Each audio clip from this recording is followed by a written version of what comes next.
And this question comes to us from Christina in Ohio. Christina wrote, and I'm going to get the exact wording on this.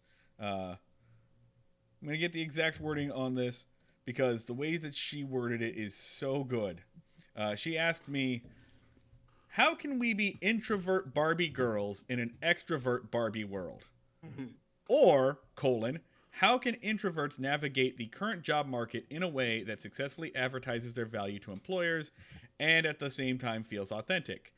She goes on to say that she's also thinking about the neuroatypical crowd, anyone who struggles with making what they see as superficial connections, which are necessary and important for networking, especially during a career transition. So, the question we are asking here is,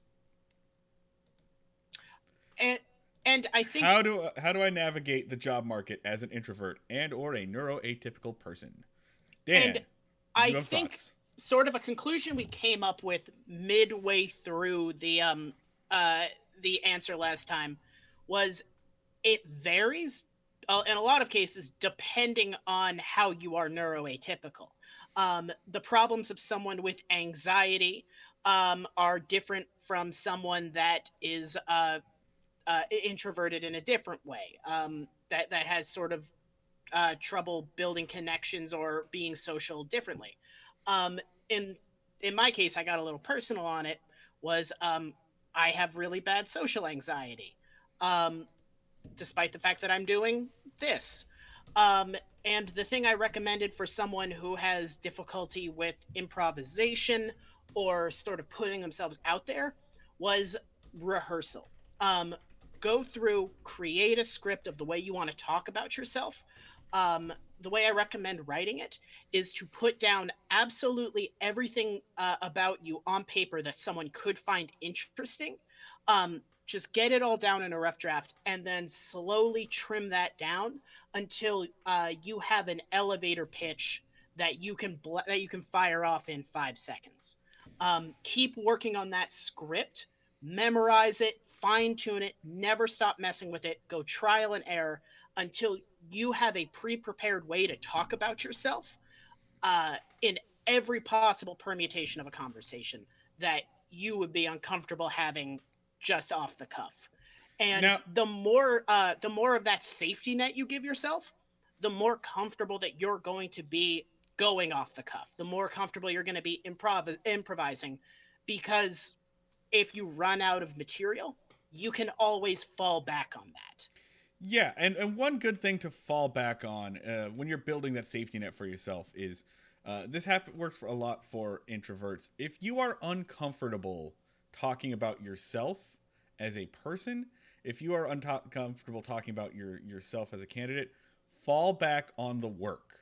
Talk Mhm. about your work. Let that speak for itself. And that's why your resume is so strong and important, because a resume is just a list of facts, basically. A resume is not meant to be really showy and flashy and descriptive. It is a list of things that are true about yourself and your work. So, falling back on that, most people are more comfortable if they can shift a conversation back to their projects, if they can shift a conversation back to the work that they've done instead of having to pitch themselves. Uh, Now, I also want to say that Christina says that she sees some of this networking as superficial connections. And I think part of the reason why people are uncomfortable, they feel inauthentic talking about themselves or making connections, is that they've only ever seen it done in inauthentic ways. We Mhm. talked a little bit about this earlier when we were talking about the holiday networking and how this is a good time to be just a little bit more vulnerable and a little authentic. But if you are worried about not being able to make all of the connections, if you are worried about expanding your network and not being able to keep up on that, don't. Just don't. Yeah. You don't need to. All right. You don't need to play the game where the high score is the more LinkedIn connections you get, you win. Right. I'm going to paraphrase Alex Hillman here again. All right. More connections is not better connections. Mhm. Better connections is better connections. If you only identify 5 people that you want to build a relationship with, that you think can help you as you further your career, then stick with 5. Yeah. Pick the amount that you can handle and make those connections more important. If you send out just one message a day, right, because maybe that's all your social anxiety or your introvertedness will allow you to do, you send out one a day. That's 5 at the end of the week. All right, maybe one of them gets back to you. End of the month, you have 4 crucial connections. So don't don't make them superficial. Don't send this out willy nilly. Like, there is a way to do this and to work on your network in a smarter way that is more comfortable for you. Also, don't don't pretend to be someone you're not. Like, we can all tell when we're getting Hmm. the like shy introvert who's trying to like do pitch voice. Some people can do it, some people can't. Like, don't pretend to be who someone you're not. If you're in an interview and you just a quick line at the beginning that kind of says, "I've been a little intimidated by this process, but I think I'm okay now." Great. Odds are really good that the person on the other side of the desk relates to you. Yeah, if you're up front, it doesn't have to be like a big whole thing, but if you do just kind of say, I'm a little bit of an introvert, if you're just honest about it, it can go a long way to just establishing like trust and connection. You don't really have to hide that you're an introvert. I wouldn't necessarily call it out as bluntly as I just did it, but if you just like are honest about your feelings on the process, maybe don't call it like fake, but if you're just kind of upfront with the people that you talk to, they're going to respect that and respond to it, um, and will probably be someone that you are more likely to form an actual connection with. You know, Um, the, off the of other off of what Marty said before, something I was talking to someone about recently with in terms of networking was one what you really want is one person that you can really depend on. One mentor is worth 500 guys named John that you know on LinkedIn. That is the that is the relationship that you want.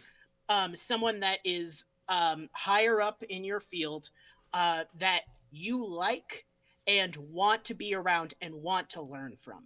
That is sort of if you're on a job hunt or you're looking to break into an industry, that is the thing that you should be searching for in networking. Is someone you can learn from. I Uh, also Go ahead. I also want to emphasize, right, there are when you're talking about being an introvert or being whatever personality type you have, even if you don't identify that way, particularly yourself, there are certain traits that are typically assigned to that person or that type of person that are good traits that you should emphasize, right? Things like your organization, your focus, your creativity. These are things that are again not exclusive to introverts but typically associated with them. So, when you are talking about yourself, you can identify these true facts about yourself. You can identify, I am an organized person. And to back that up, again, go to your resume. Here's an example of something that I organized. So Yeah, identify the strengths that are in you or within you regarding your personality type and talk those up. Talk up those strengths, talk up those work, and talk to them to useful, helpful mentorship type people. yeah. And another recommendation I would do is when in doubt, fall on first date rules. Ask a bunch of questions and just listen intently. Um, Particularly when you listen, don't just look for ways to insert yourself into the conversation. Listen for things that you actually find interesting, you actually want to learn about, and actually speak to you. And then hone in on those and don't just say, oh, you do this. Well, I can do that. Talk about how you like this or find things that you find particularly interesting. And that's going to build more of a connection than just sort of reciting facts. Always, no matter what the circumstance, show genuine interest. Um, if they are kind of being fake, putting on the whole sales pitch, if you keep asking questions and keep showing genuine interest, you can get